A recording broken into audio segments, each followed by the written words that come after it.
Welcome, friends. It is Wednesday, July the 15th. This is Hurricane Hub Live. I'm Chief Meteorologist Tim Pandages. Let's get right to it because we've got a little bit of some signs of life out in the Atlantic Basin. There are now not one, but two areas of interest we're going to talk about. Also in the Eastern Pacific, we've got our fifth named storm. Alita formed earlier today. Tropical storm forecast to become the first hurricane out in the Eastern Pacific Basin. And we are now roughly a quarter of the way through the 2026 Atlantic hurricane season. It's going by pretty quick, huh? We'll see what happens in the next 75% of the season. Only have one named storm so far. Out there in the basin right now, you can kind of pick out where we're going to be focusing in on. One is that little plume coming off the coast of Africa, an African easterly wave. Pretty potent wave here that's now been tagged with a low chance of development here as the Cabo Verde Islands. It's going to scoot off to the south of there and build into the main development region, which at the moment is still quite stable. So unlikely that this does develop into Bertha, which will be our next named storm. And then much closer to home, pretty much right on top of portions of the southeast, far northeastern Gulf and the far southwest Atlantic just off the southeast coast of the U.S. No area of low pressure here yet, but the thinking here is that there's going to be a cold front, a frontal barrier, frontal boundary dropping on in, adding some spin potentially over the northeast Gulf or off the southeast coast over some warm waters and possibly spinning up something. Modeling here does kind of indicate favorability more so off the southeast coastline, but even that's a very low chance of happening. And if you remember a couple weeks back, there was a very similar outlook here that never ended up developing. So very similar this go around. Right now, this is of the two areas of interest has the highest chance of developing, a 20% risk here of acquiring tropical characteristics over the next 7 days. Within the short term, nothing, because again, we don't even have an area of low pressure there or even a area we're watching. It's just an area to look at for possible development. And then out in the far eastern Atlantic, we've got this other wave here that's got a 10% chance in the short term and another 10% chance over the next 7 days. But of course, that one already looks pretty decent. It's just going to be building into a not very favorable environment. As I mentioned, next name on the list is Bertha. And then if we need it, Cristobal, Dali, Edouard, Faye, Gonzalo. Last week, you saw the Colorado State University revision that now is down to single digits in terms of named storm count expected for this year at 9. They started with their initial forecast at 13 and have dropped at 4 because of the big El Nino that's developing in the portions of the Pacific. All right, we're almost right on top of what we typically see over the last 30 hurricane seasons when usually the average date when we get our second named storm, unless something changes dramatically, we're not going to get it. Again, this is not set in stone. It could come much, much sooner than that or much, much later, depending on how the basin is acting. And right now, it's just very, very quiet and not conducive to much development. As we talked about yesterday, it was the updated Climate Prediction Center outlook for tropical development going out 2 and 3 weeks. The 2-week outlook doesn't even highlight any of those development zones that we just talked about in the shorter term. So not expecting anything really through the end of July. In the Atlantic, Eastern Pacific, on the other hand, is very active. It's not just a lead out there. We've got another wave behind it that's got a high chance of developing, and 2 other waves now entering the Central Pacific that have moderate chances of developing. Jumping out into the first couple days of August, still nothing going on really in the Atlantic Basin. Again, this can change. This doesn't mean there's definitely not going to be anything. We could have some homegrown development like is currently outlooked off the southeast coastline. That's a possibility, but nothing out in the main development region, at least through the end of July, early August, and still honing in on the East Pac being quite active right up through that time. Still a lot of dust out there in the atmosphere, creating a stable environment and kind of choking off any possible development, although the concentrations of dust have gone down and aren't as large scale as what we saw maybe a couple weeks ago, but plenty of dust over the Caribbean into the Gulf, main development region as well. We still have several more plumes coming on off, but notice they aren't as large and they aren't as widespread as earlier. And notice they are starting to lift a little bit higher, gaining latitude. We talked about this being an expectation as we get deeper into the season and it starts to open up the main development region here. And this is where our wave is right now. So if it can scoot under this plume of Saharan dust, we've seen it before. could possibly get something going. We'll see how things change. Plenty of warm water out there to work with, though. We've got anomalously warm waters in the subtropics in the red here, but still anomalously warm waters in the main development region and most of the tropics with the yellows and even some shades of red. There's only a few cold anomalies, and that's in the southern Caribbean there, and a few areas right along the Cabo Verde Islands. But regardless, we're looking at plenty of warmth, plenty of fuel for storms if they do get going. They're just going to have to go up against an El Nino. Now, it's not just this that's impacting what's going on in the Atlantic. Increased storm count in the eastern Pacific creates more wind shear out in the Atlantic, which will just shear apart any developing storms if they do get going. So we'll see how that plays out. Plenty of warm water here in the eastern Pacific, and it is forecast to have a very active season. Again, already 5 named storms out there. There it is. There is Alita, very large system right now, looking pretty good. We'll check it out on satellite in just a minute. And then right on top of that, this envelope here is another wave developing off to the southeast of it that's now got a high chance of developing, up to 80% now, and well off to the west, south of Hawaii, building into the central Pacific basin. 2 other areas here which have actually seen their chances go down for developing. We got a low odd for that one and a moderate chance, 50-50 odds for the one farther to the west there. In fact, yeah, there it is, a 50-50 odds in the short term and long term, down to a 10% chance here. So again, pretty stable as you get farther out into the Pacific. Unlikely that we see that develop, but as you get farther to the east, plenty of unstable air, plenty of warm water, getting storms going there. This one's got an 80% chance of developing right on the heels of Alita. Okay, so now we've checked off Alita. Next up would be Fausto and Genevieve. Here's how Alita is looking on satellite imagery. Yesterday, it was a tropical depression with 35-mile-per-hour winds. It has jumped a pretty good amount, up to 50-mile-per-hour winds, so it's no longer barely just a tropical storm, which is 39 miles per hour or greater. We're up to 50. And pretty good presentation here on satellite imagery. It's symmetrical. You've got plenty of convection with it, not really encountering any dry air off to the north, and expected to strengthen further from here. Up to a Category 1 hurricane, which is a little bit lesser of a intensification than what was expected yesterday. It was up to a Cat 2, but still, regardless, it's a high-end Category 1 at 90 miles per hour. Yesterday, it was expected to get up to 100, but it's building off towards the west and eventually northwest, building in a cooler sea surface temperatures and more stable air. So a downtrend is expected as we get into the later part of the weekend and early next week before it becomes a remnant low. So we've got to update our scorecard. Still one name, Arthur, in the Atlantic, but now we're up to 5 named storms in the eastern Pacific, and we may be notching a hurricane count there if Alita does strengthen to become that Category 1 hurricane here in the next couple of days. That's the latest out in both basins. We'll be right back after a quick break.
All right, welcome back to Hurricane Hub Live. We've got very special guests with us tonight. We've got Tina Weaver, who's Deputy Director of Long-Term Recovery with the American Red Cross, and Adrian Mines, who's the Executive Director of the Western North Carolina chapter.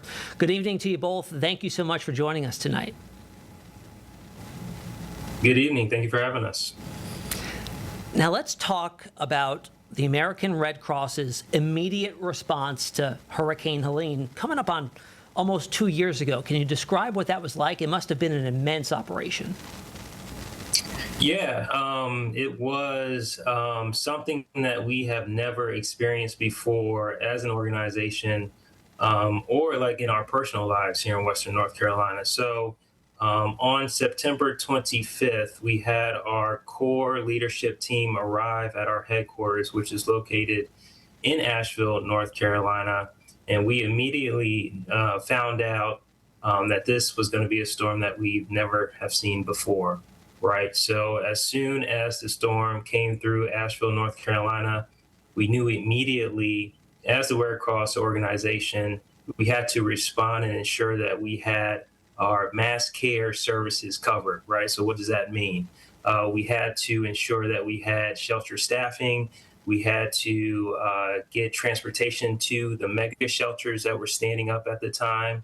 We had to collaborate with our partners, our non-government partners and government partners when it comes to feeding and really taking a look at the essential items that our community members needed at the time. So once we got that on the ground, we later were able to cover other shelters throughout Western North Carolina. We also supported different community care stations. So once we had clearer roads and had access to other hubs in Western North Carolina, especially in the rural areas, we had hubs where we provided food, clothing, blankets, cleanup kits, so brooms, gloves, sponges, water.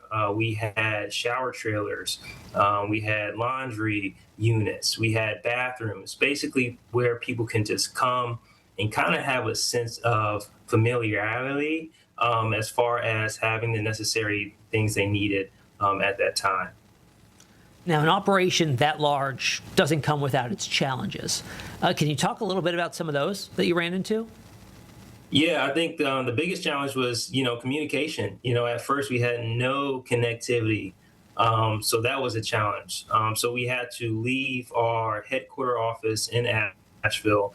We had to use the local fire department because they had a Starlink that we could utilize at the time so we can continue to reach out to our partners and receive requests. We had to go to the nearest police department because they had some connectivity. And then we also learned, especially with our shelters and mega shelters, that folks were starting to leave the shelters earlier than we expected. And we knew that that did not really show the impact this storm had. So we had to figure out why people were leaving, and then also where was everybody else? So we had to have our volunteers deploy into these rural areas to assess the needs of the community. And what we found is that our community members were already mobilizing. They were practicing this mutual aid effort and really gathering all their resources in their small communities and helping their immediate community. So we had to find out, okay, how can we deliver our services a little differently? What do they need? Because not only were folks helping one another, they didn't want to leave their land. Some were afraid, like if they were to leave and go to a shelter, maybe someone else would be there when they got back, or it just wouldn't be there once they got back. So we needed to accommodate the need of our people in the rural areas. So then we had to be creative. We partnered with our community partners. We had mules that would go out to these rural areas with supplies. We had ATVs. We had helicopters. We needed to get to our community members and provide them with filtration straws. We had generators. We had hot tents. We just needed resources that made people feel comfortable to stay where they were at. Now, Western North Carolina is just such a huge geographical area. Do you have some sort of feel for how many people the American Red Cross helped during the ongoing recovery efforts there? Yeah, so I think, we supported over 50 shelters. We provided nearly about 23,000 overnight stays. We were able to deliver 450,000 hot meals, provided just under 970,000 individual snacks. And that doesn't include the 35,000 shelf-stable meals we serve, especially during those early days. Again, with our volunteers and community partners, running mule trains, ATVs, helicopters. We provided over 36,000 cleanup kits, over 600,000 emergency supply items, and served over 127,000 households.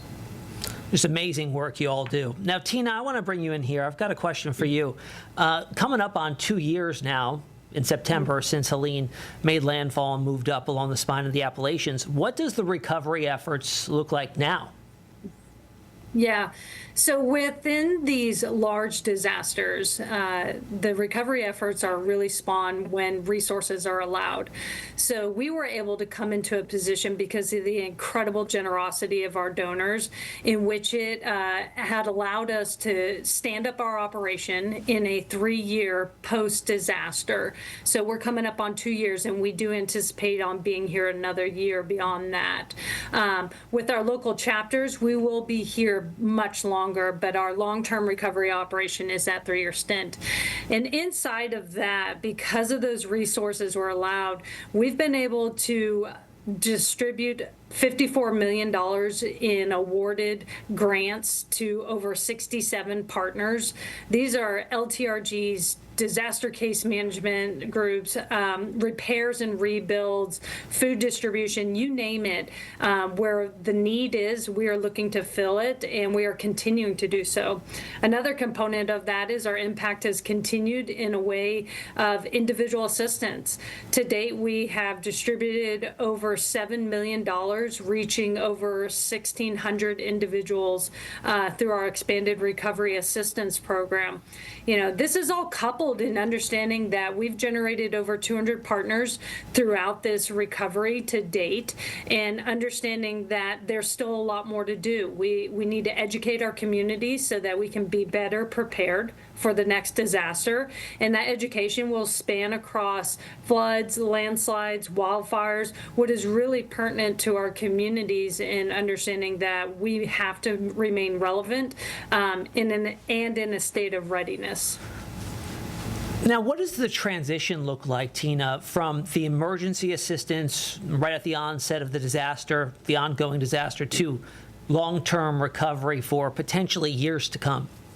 Mm-hmm. Yeah, so that emergency assistance is that response that Adrian shared those details around. And now there's a recovery is that we're engaging with the community in which they can build a sense of resilience, a sense of understanding how we can, again, be best prepared for that next disaster. When we look at these 200 plus partners that we've created over the past almost 2 years, these are the folks and organizations that were the boots on the ground alongside the Red Cross and independently from the Red Cross.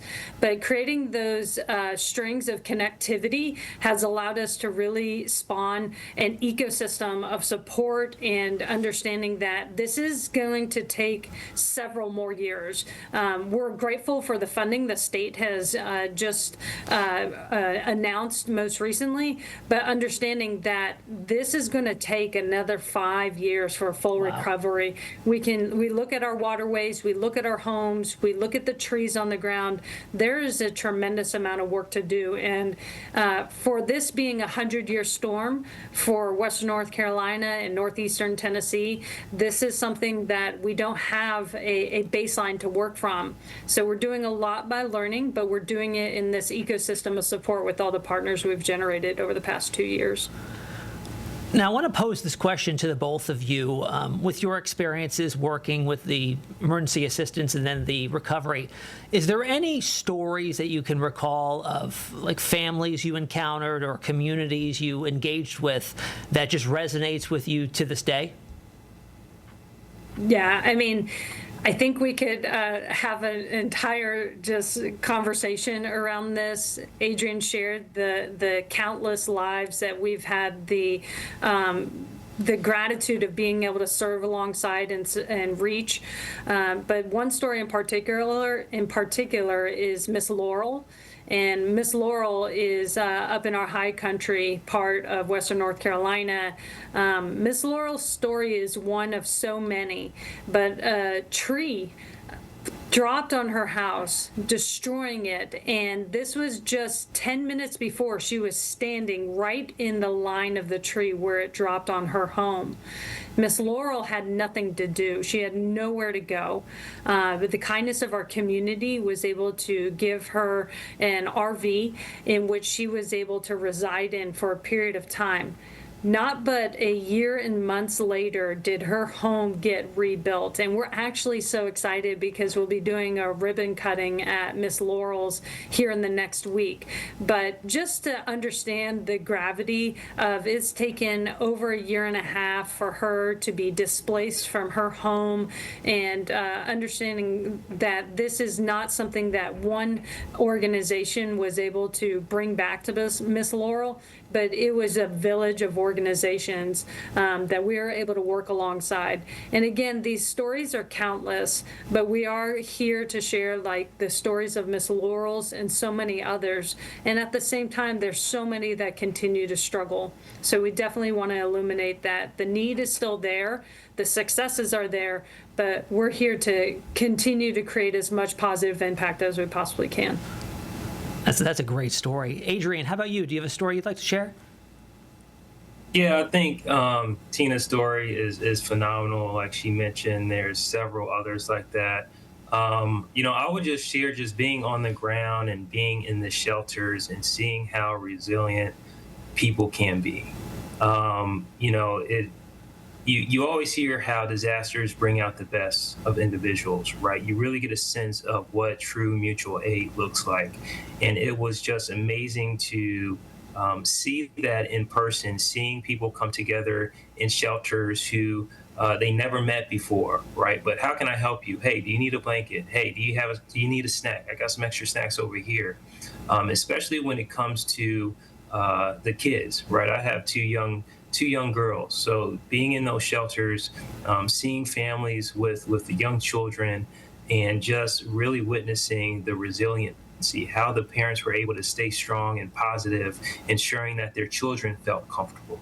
And that allowed the children to, one, be themselves, and then also find ways how they can help out throughout the shelter. If it was just cleaning up, it was just throwing things out, or just asking questions, questions around, how can we better be prepared for the next storm, and sharing that education right away. So really for me, it's just seeing and witnessing, how strong we can be when we all come together.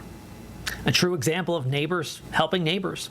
Now, as we wrap things up, guys, I've got one more question for you. What types of resources are still available for folks that may still be being impacted by what's left from Helene's remnants? That's a great question. Thank you so much for asking it. Right now, we have an incredible opportunity especially with this call today, of understanding that we still have individual financial aid available, and we are eager to get these funds in the hands of folks. So if you're hearing this, get connected with your long-term recovery group. That's where it's at. And we can work with our long-term recovery groups or our DCMs in understanding how disaster case management and long-term recovery groups, in which we can see if you qualify for our expanded recovery assistance program.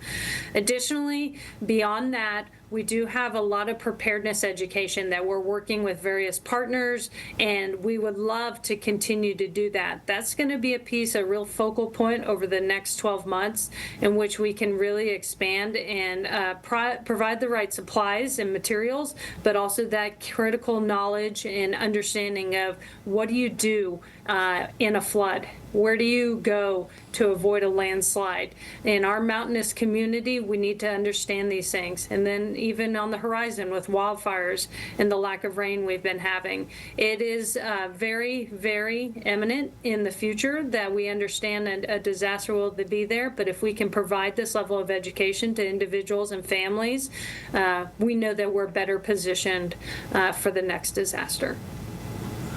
Well, thank you guys so much. Tina Weaver and Adrian Mines from the American Red Cross. I appreciate you reminding us that even though it may not be talked about very much anymore on the news, still people are suffering and being impacted by the storm nearly 2 years later, and you both are doing amazing work. Appreciate you joining us on the show tonight.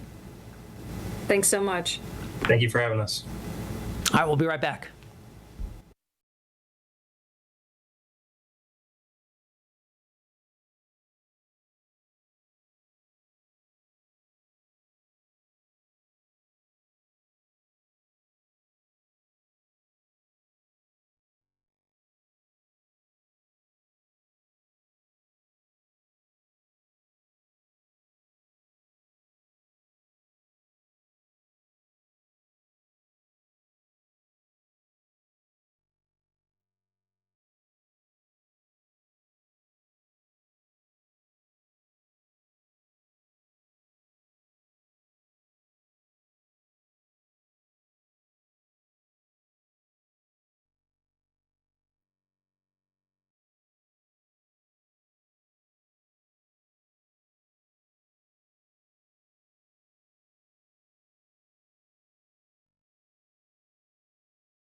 Welcome back to Hurricane Hub Live. Time for tropical trivia. Last night's question was, how many categories are there in the Saffir-Simpson hurricane wind scale? Well, there is no category 6, so there are 5 categories for the Saffir-Simpson hurricane wind scale, category 1 to category 5. All right, tonight's question, what is the date considered to be the peak of the Atlantic hurricane season? Is it August the 15th, September 1st, September 10th, or September the 30th? I'll have the answer for you tomorrow night on HHL. We're here Monday through Friday every weeknight at 8 p.m. We'll see you back here tomorrow night.